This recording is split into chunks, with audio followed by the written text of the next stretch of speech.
Am I in the wrong for refusing to help our racist former friend who tried to get my fiancé deported and then demanded support? I'm a 26-year-old white woman, and my fiancé, Kenji, is 31 and originally from Japan. He's been living in the States since he was 13 and is a U.S. citizen. We're happy together, but a former friend, Karen, has made our lives incredibly difficult with her racism and entitlement. I have a group of friends from college, and one of them, Ruth, had a sister named Karen. Ruth was genuinely kind-hearted and amazing, but Karen was the golden child who couldn't maintain her own friendships. Their mom pressured us to let Karen hang out with us because she was jealous of Ruth having real friends. Ruth didn't want Karen around either, but struggled to say no to their controlling mom. When Ruth moved to the Northeast for college, Karen followed her, even though she didn't go to college herself. She scoffed at the idea of higher education and only knew what she saw online or whatever her boyfriend of the moment was into. Over time, she became increasingly hateful toward the LGBT community, Jews, and immigrants. My mom is an immigrant from the Czech Republic.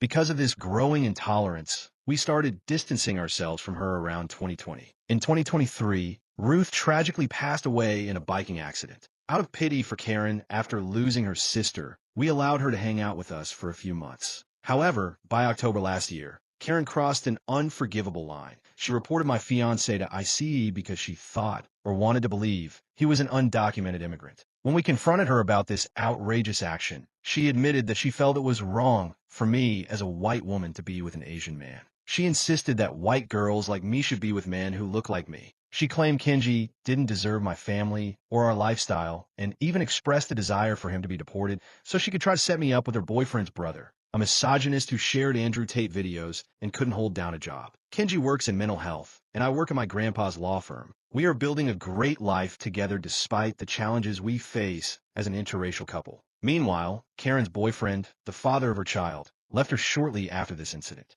After that confrontation, we all decided to cut ties with Karen completely. Fast forward to last month. Karen showed up at my door with her baby in hand, demanding that I help her because my family is well off. She wanted me to buy her groceries and asked my grandpa for a job since her EBT card wasn't working and her ex had vanished. I reminded her of how she tried to get my fiancé deported and firmly told her that I wasn't her friend. She needed to leave. Karen's mom then called me, berating me for not helping Karen and trying to justify what she did by saying she was just doing what's best for you. I asked why she wasn't helping Karen if she cared so much about her daughter's well-being. Her response? Her new boyfriend didn't want Karen or any of her kids around. I reminded Karen's mom that Ruth was our friend, not Karen, and we owed them nothing. Update. In my last post, I mentioned that a racist former friend, Karen, tried to get my Japanese-American fiancé deported only for her to come back begging for help after losing support when her EBT card stopped working. To clarify why we tolerated Karen for so long,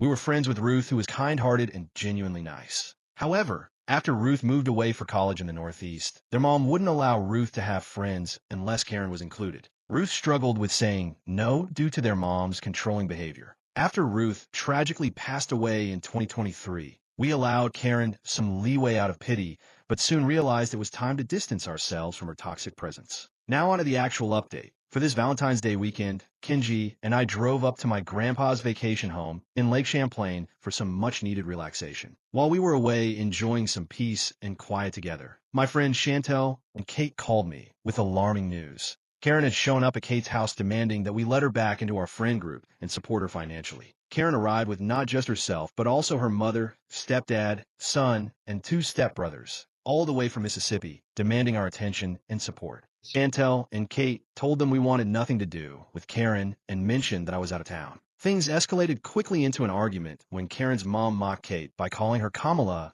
Kate is mixed race. She insisted that since we were friends with Ruth, we were obligated to help Karen. Chantel firmly told them that just because they could manipulate Ruth didn't mean they could control us too. Karen's stepbrother noticed Kate's security cameras and attempted to rip out the doorbell camera before they all fled when Kate's dad called 911. But not before they used their truck to deliberately sideswipe Kate's dad's Lexus while driving into their garage door. As they drove away in anger, Karen shouted at Kate, "People like you don't deserve to live in a nice house like this." After hearing this alarming news from my friends, I immediately notified my parents about what happened in case Karen or her family tried coming over to our house next. I also informed Kenji so he could stay alert while we were away enjoying our time together. Kate and Chantel have given statements to the police regarding the incident at Kate's house as well. Kate comes from a family of lawyers who plan on pressing charges against them for property damage and harassment. We've officially cut all ties with Karen and her family for good this time.